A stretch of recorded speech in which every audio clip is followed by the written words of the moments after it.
I'm Allendale's chief meteorologist Ryan Martin with a look at your midday weather update. As we take a look at the latest situation across the country, cold air diving in across the nation's midsection. 10 degrees central North Dakota, 13 central South Dakota. You know what?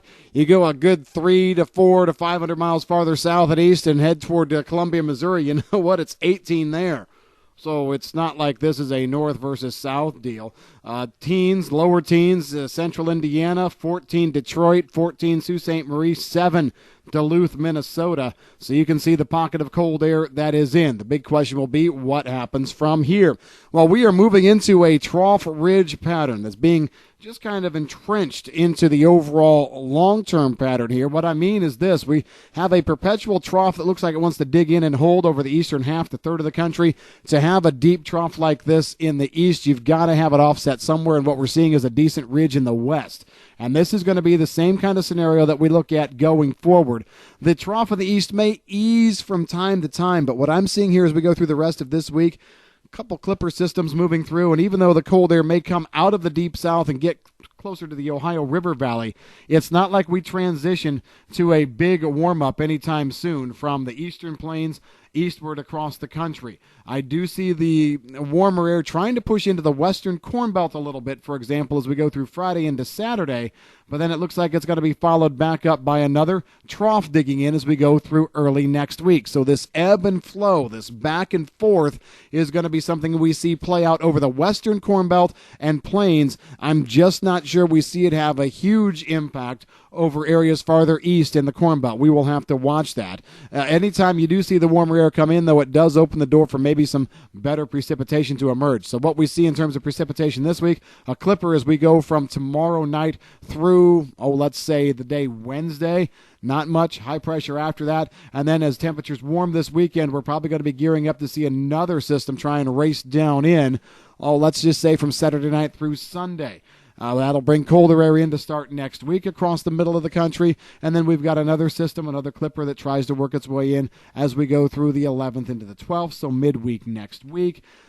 Jury is still out as to whether or not warm air precedes that or not, but cold air is back behind it no matter what for next Thursday. And then we see that trough actually get pretty fantastic over the eastern part of the country on through Valentine's Day weekend and into the early part of the next week. Looking at a nice system coming together then out of the middle of the country around the 17th, 18th, system that could have potential of half an inch or better liquid equivalent, and it could be coming into a cold air mass.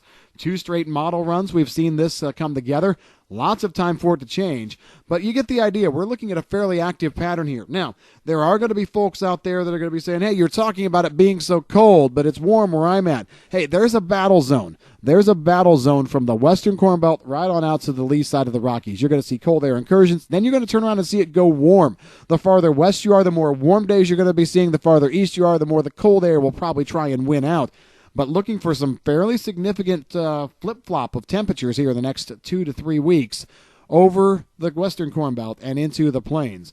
And so that will be very, very interesting to watch going forward. Moving internationally, I see no major problems in South America. Now, my outlook does differ a little bit from some others that I'm hearing. I'm hearing the talk that a large part of Brazil and South American crop areas are going to be getting rain this week. I actually think the better week or better period is going to be next week into the week following. But you know what? It doesn't matter. Moisture is moisture, and it's coming. We're even seeing some moisture work its way next week over some of those drier areas that have been talked about. So at this point, it doesn't look like we've got any major problems. Second crop corn that goes in some of these soybean areas that are going to be harvested over in the weeks ahead, that second crop corn should get decent moisture to get it started.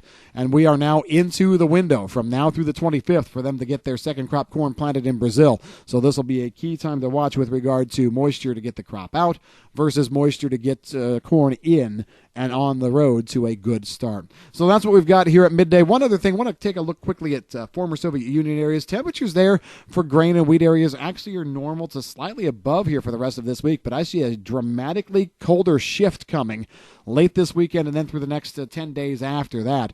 Normally, this would be something that you might say, hey, threat of winter kill. I do think, though, that there's going to be 2 waves, 2 fronts that bring precipitation in with this cold air. So at this point, I'm not going to go over the top, but I will say don't be surprised if we hear some talk about potential cold air problems in the former Soviet Union areas in the week ahead. It probably comes down to just what kind of condition, for example, winter wheat is in right now. That's what we've got in your forecast at midday. If you've got any questions about the weather, give us a call at Allendale. I'm Chief Meteorologist Ryan Martin.